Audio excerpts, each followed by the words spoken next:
Praise the lord. దేవుని ఘనమైన నామమునకు మహిమ కలుగునుగాక.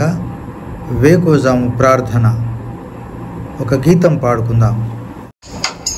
క్రీస్తులో నన్ను దారికి పిలిచి చేర్చి క్రొత్త వ్యక్తిగా చేయ, క్రీస్తులో నన్ను దారికి పిలిచి చేర్చి క్రొత్త వ్యక్తిగా చేయ, కూల్చెను ప్రభు ఆ మధ్యపు గోడ, కూల్చెను ప్రభు ఆ మధ్యపు గోడ, కోరి చేరి ఉండేను హృదయమా పాడుమా, ఓ నా హృదయమా పాడుమా, క్రొత్త గీతం ప్రభునాకే.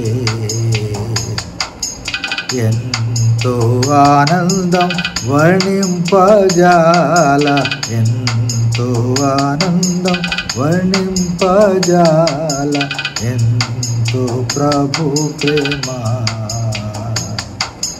హృదయమా పాడుమా.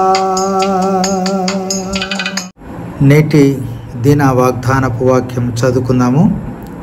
యెషయా గ్రంథము 22వ అధ్యాయము 22వ వచనం చదువుకుందాం.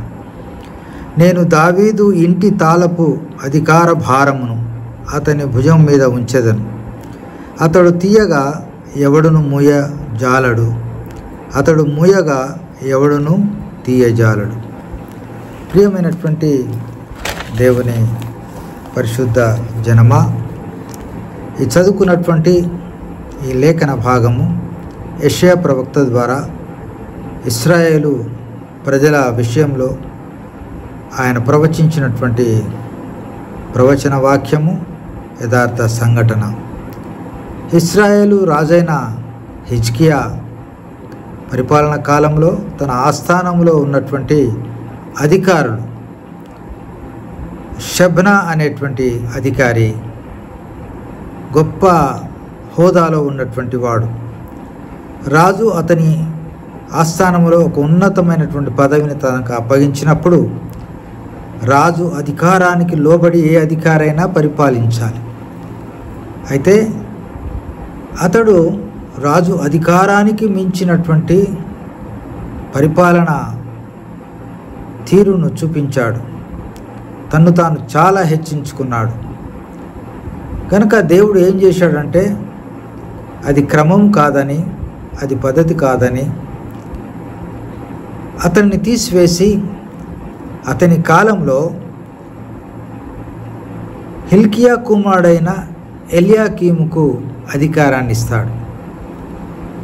కాబట్టి ఇక్కడ మనకు ఈ జరిగిన యథార్థ సంఘటన 2వ రాజులు 18వ అధ్యాయం 18వ వచనంలో మనం చూస్తాం. ఇది అష్షూరు రాజులు యెరూషలేం చుట్టూ ఆక్రమించాలని సైన్యము వచ్చినటువంటి కాలంలో జరిగిన సంఘటన. అది క్రీస్తుపూర్వం 701 ఆ ప్రాంతంలో జరిగిందని చరిత్రకారులు చెప్తూ ఉన్నారు. కాబట్టి ఇక్కడ తాళపు చెవి అనేటువంటి ఉదాహరణ అలంకారప్రాయంగా యెషయా ప్రవక్త చెప్పాడు. తాళపు చెవి అధికార బదలాయింపుకు సూచన.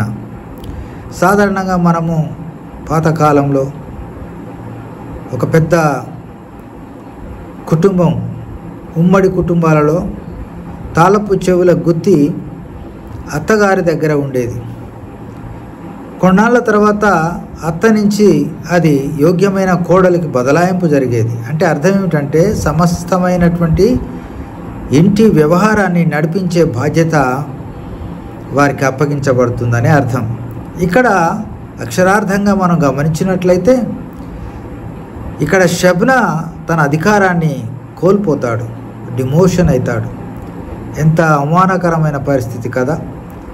అయితే యోగ్యుడైనటువంటి ఇంకొక వ్యక్తి అక్కడ దేవునికి కనిపించినప్పుడు అతన్ని తీసుకొచ్చి అతనికి అధికారాన్ని ఇస్తాడు. అక్కడ రాయబడినటువంటి అంశం ఏంటంటే అతడు మూస్తే ఎవరు తెరవలేరు, అతడు తెరిస్తే ఎవరు మూయలేరు. అంటే అంత పటిష్టమైనటువంటి అధికారము అక్కడ ఆ వ్యక్తికి ఇవ్వబడింది. కనుక ఈనాడు ఈ వాక్యం యొక్క సందేశం సారాంశం ఏమిటంటే, మనకు కూడా దేవుడు ఈ షబ్నా లాంటి లేదా ఎల్యాకీము లాంటి వ్యక్తులంగా మరి అధికారాన్ని దేవుడు మనకిచ్చినప్పుడు, సేవాపరమైన అధికారం ఇచ్చినప్పుడు షబ్నా వలె మనము అతిశయపడొద్దు, షబ్నా వలె హెచ్చించుకోవద్దు. దేవుని యొక్క ఆజ్ఞలని కట్టలను మీరి స్వంత పద్ధతుల్లో పరిపాలన చేయొద్దు. ఈనాడు మనం ఎంతోమంది దైవ సేవకులను చూశాం. ఉన్నతమైన పరిస్థితిలోనికి హెచ్చించబడినటువంటి సేవకులు దేవుడు వారికి గొప్ప పరిచర్యను అప్పగిస్తే వారు తమ్ము తాము హెచ్చించుకున్న సందర్భాన మన కళ్ళెదుటే వారిప్పుడు అధపాతాళంలో క్రింద పడిపోయారు.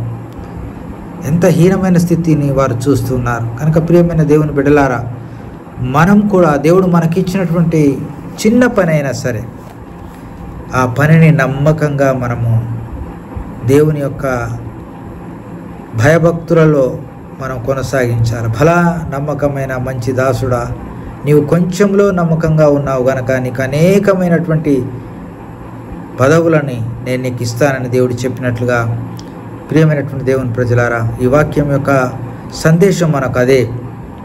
మనమెన్నడూ మన ఉన్నత స్థితిని బట్టి, మన పరిస్థితులను బట్టి, మన ఉద్యోగాన్ని బట్టి, మన యొక్క గొప్పతనాన్ని దేవుడిచ్చిన దాన్ని బట్టి హెచ్చించబడొద్దు, హెచ్చించుకోవద్దు, తగ్గించుకోవాలి. తను తాను తగ్గించుకున్నవాడు హెచ్చించబడునని దేవుని వాక్యం సెలవిస్తుంది. కనుక మనం అలా పాఠము పొంది దేవుని యొక్క అధికారానికి లోబడి మనము ఈ లోకంలో ప్రయాణం చేసినట్లయితే ఎల్యాకీముకు దొరికినటువంటి గొప్ప పదవులు, అధికారము, హోదా దొరుకుతుంది.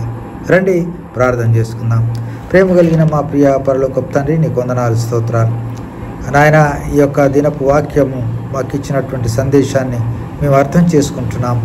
ఈ లోకంలో ప్రభువా నాయన, మేము నీవిచ్చినటువంటి ఏ గొప్ప తలాంతైనా, ఏ గొప్ప ఆశీర్వాదమైనా పొంది మేము హెచ్చించబడకుండా మమ్మల్ని సరిచేయడానికి నీవు ఇచ్చిన వాక్యాన్ని బట్టి వందనాలు, స్తోత్రాలు చెల్లిస్తూ ఆ విధంగా మేము ఈ లోకంలో ప్రయాణం చేసి నీ యొక్క బాటలో, నీ యొక్క అధికారం కింద మేము ప్రయాణం చేయడానికి కృప దయచేయమని యేసయ్య అతి శ్రేష్టమైన నామమున స్తుతించి ప్రార్థించి అడిగి వేడుకొనుచున్నాం తండ్రి. ఆమేన్. Praise the lord.